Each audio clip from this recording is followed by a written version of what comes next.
ظاهر د حدیث نه دا ښکاري چې روجتي انسان خپله ښځه ښکلولی هم شي او د هغې سره مباشرت هم کولی شي. د حدیث نه دا ښکاري.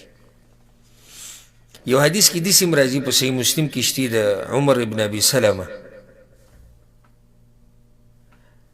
هغې تپوس وکړو د پیغمبر صلی الله علیه وسلم نه ایقبل الصائم چې یو سړی د روجې په حالت کې نو ښکلول کولی شي.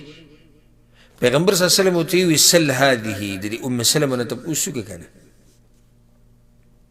دا به د هغې زوی خو پیغمبر صلی الله علیه وسلم چې کله د ام سلمه سره واده وکړو دی ورسره راغی، وایي دې نه تپوس وکړه. نو هغې ورته وویل چې او پیغمبر خو دا کار کوي. نو هغه راغی وی یا رسول الله قد غفر الله لك ما تقدم من ذنبك وما تأخر. اے د الله رسول، الله خو تا ته هر څه بخښلي دي، یعنې ته خو ځان له سړی طالب الله اجازه تر کړې خو موږ دپاره خو به نه. نو پیغمبر صلی الله علیه وسلم ورته اما والله انی لاتقاکم لله واخشاکم له. یاده که ګورئ دا خبره چې په تاسو ټولو کې د الله نه ګوره زیات څه یېرېدونکی یم. په یو حدیث کې داسې هم راځي، امام مالک راوړی دی چې یو سړی راولګېدو خپله ښځه یې ښکل کړه وهو صائم او هغه د روژې په حالت کې. نو دا خبره په بیا ډېره درنه شوه چې یاره دا کار به جایز وي او که نه به. نو خپله ښځه یې ولېږله به پیغمبر صلی الله علیه وسلم پسې چې تپوس وکړي. نو هغه لاړه په ام سلمه پسې رضی الله عنها، هغې ته وایي داسې کار شوی دی. نو ام سلمه ورته وایي چې پیغمبر صلی الله علیه وسلم به دا کار کوو که نه، هغه هم کړی دی، د روژې په حالت کې خپل بیبیانې ښکل کړي. وایي دا ښځه راغله خپل خاوند ته یې وویې، نو خاوند ته یې مسله ښه ګرانه شوه او دی وی دې ښځې ته وی موږ ګوره د پیغمبر په شان نه یو، پیغمبر دپاره الله هغه څه حلال کړي کله نه کله چې زموږ دپاره نه حلالوي. نو هغه ښځه بیا راله په پیغمبر صلی الله علیه وسلم پسې، په ام سلمه پسې چې راله. نو پیغمبر صلی الله علیه وسلم هم هلته و. پیغمبر صلی الله علیه وسلم تپوس وکړي دا ښځه ولې راله، هغه ورته وایي د دې دپاره راغلی. پیغمبر صلی الله علیه وسلم تا به ورته ویلي که چې زه یې کومه که نه، وایي ما ورته دقې شیان وي، خو خاونې وایي چې موږ د پیغمبر په شان نه یو، د هغه دپاره الله هغه څه حلال کړي کله نه کله زموږ دپاره حلال نه وي. نو پیغمبر صلی الله علیه وسلم غصه شو او دا وایي والله انی لاتقاکم لله، زه ګوره په تاسو ټولو کې زیات تقوادار یم. دا کار ګوره تقوا خلاف نه دی. سبحان الله یو روایت کې راځي، امام ابو داود راوړی دی، عمر بن خطاب څه وایي حشیشتو، یو ورځ ډېر خوشحاله ومه، حشیشتو معنی ډېر خوشحاله ومه. نو د ډېرې خوشحالۍ نه مې څه چل وکړو فقبلت وانا صایم، خپله ښځه مې ښکل کړه او زه د روژې په حالت کې وم. چې دا څه کار مې وکړو. بیا رالم په پیغمبر صلی الله علیه وسلم پسې، ما ورته وایي چې یا رسول الله لوی کار رانه وشي، وایي څه چل دې وکړو؟ وایي ما ورته وایي چې ښځه مې ښکل کړې ده او زه د روژې په حالت کې. پیغمبر صلی الله علیه وسلم ورته ارأیت لو مضمضت من الماء وانت صائم، ته چې کله په اوبه خولې ته ور واچوې او په دې خوله کې یې وچورلې، په دې سره روژه ماتېږي؟ هغه وایي نه. نو وایي فما، بس بیا دغه مسله ده.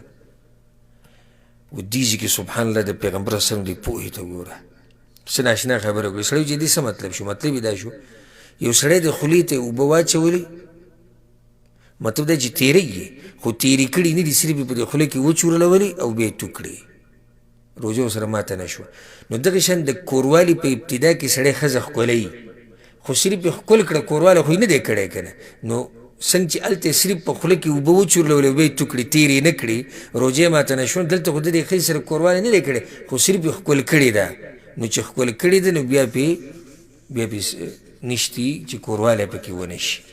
او هم دا واضح قول دی چې دا جایز دی د روژتي دپاره چې د خپلې ښځې نه خوند واخلي او یې ښکل کړي، خو بغیر د څه نه، بغیر د کوروالي نه. دا قول راجح دی او دا د ډېرو سلفونو دا قول نقل دی، ابو هریره، سعد بن ابي وقاص، سعید بن جبیر او نور. او دا د امام ابو حنیفه رحمه الله مذهب دی او دلایلو په رڼا کې دا مضبوط دی. ښه چا دا خبره کړې ده سبحان الله، وي دا کار د هغه چا دپاره جایز دی چې شهوت یې په حرکت کې رانه شي. دا ډېره ناشنا خبره کړې ده. زه دا وایم چې شهوت یې په حرکت کې نه راغلی دی، ښځه نه ښکلوي، خو ښځې چې ښکلوي خو شهوت یې په حرکت کې راغلی، دغه قول کمزوری. ښه چا دا ویلي چې بوډا ښکلولی شي خو ځوان نه، حالانکې دوی دا خبره هم کمزوري ده. ځکه چې د حدیث کې تیر شو عایشه رضی الله عنها ته وګوره، او دغه شان حدیث د عمر بن ابي سلمه، هغه ځوان و. نو دوی ته پیغمبر صلی الله علیه وسلم اجازت ورکړی، نو چې دوی ته اجازت ورکړی دی نو دا خبره کمزوري ده، دا خبره کمزوري ده چې ځوان یې نشي ښکلولی او بوډا دپاره اجازت شتي، دا خبره کمزوري ده. اخرنۍ مسله به د حدیث کې ذکر کو، هغه ده که چېرته یو سړی د خپلې ښځې سره ښکلول کوي یا بدن د هغې د بدن سره ولګي او څه خوند تیالي او دې درمیان کې د دوی نه سپینې اوبه لاړې شي او مزي لاړې شي، نو په هغې سره روژه نه ماتېږي. او که چېرته مني ترې لاړه شي، مني، نو د څلورو فقهاو کم امامان چې دي، څلور امامان چې کم دي، د هغوی د قول مطابق روژه یې ماته شوه که مني ترې لاړه شي، وی روژه یې ماته شوه. او بعض علما دا وی لکه امام ابن حزم او امام شوکانی، امام صنعانی او شیخ البانی رحمه الله، وی نه ماتېږي دې سره روژه، ځکه چې کوروالي سره روژه ماته، په دې څه دلیل دی چې مني د بدن نه وته روژه ماته شو.